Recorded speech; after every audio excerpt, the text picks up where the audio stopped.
Z nami je Mitja Praprotnik iz podjetja Danfoss. Mitja, danes ste v predavanju ljudem pokazali vlogo digitalizacije v podjetju Danfoss. Kako ste se lotili digitalne preobrazbe? Ja, pri nas se digitalne preobrazbe lotevamo na več različnih načinov. Eno je z, delom na enem ERP sistemu, ki ga uporabljamo za načrtovanje naše preskrbovalne verige in upravljanje preskrbovalne verige. Drugo je z avtomatizacijo in robotizacijo v proizvodnji, ki dobiva, vse večji pomen v celi naši proizvodnji.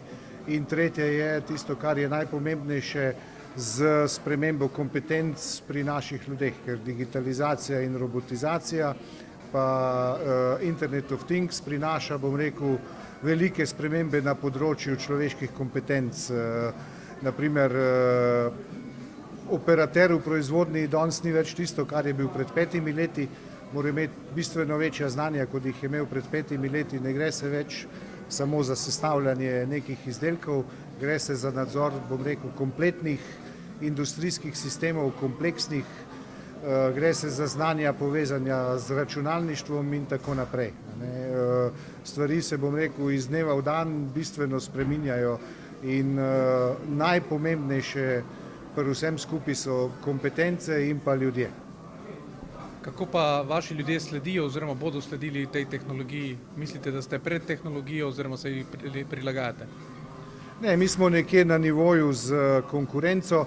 Mi, nismo ne pred, nismo ne zadaj in pa seveda izobražujemo ljudi in zaposlujemo temu ustrezne kadre. Katere spremembe v tehnologiji, trendih in na splošno v gospodarstvu bodo najbolj vplivali na vaše delo v prihodnjih letih? Ja, najbolj bo verjetno vplivalo 3D printanje. Tukaj bo predvsem 3D printanje vplivalo na hitrost inovacij pa hitrost razvojnega procesa za nove izdelke, kjer se bo v bistvu s 3D printanjem dalo narediti marsikaj in boljše načrtovati izdelke, ki jih razvijamo. Smo na industrijskem forumu IRT. Kako sicer vi ocenjujete kondicijo oziroma trenutno vlogo slovenske industrije v slovenskem gospodarstvu? Ja, jaz mislim, da je vloga slovenske industrije je iz dneva v dan boljša. Če malo pogledate naokrog, iz dneva v dan imamo več dobrih podjetij, iz dneva v dan imamo, več visokotehnoloških podjetij, ki privabljajo mlade ljudi z zanimivimi službami in tukaj sem, pozitiven, da razvoj gre v tej smeri, kot mora iti navkljub slovenski politiki.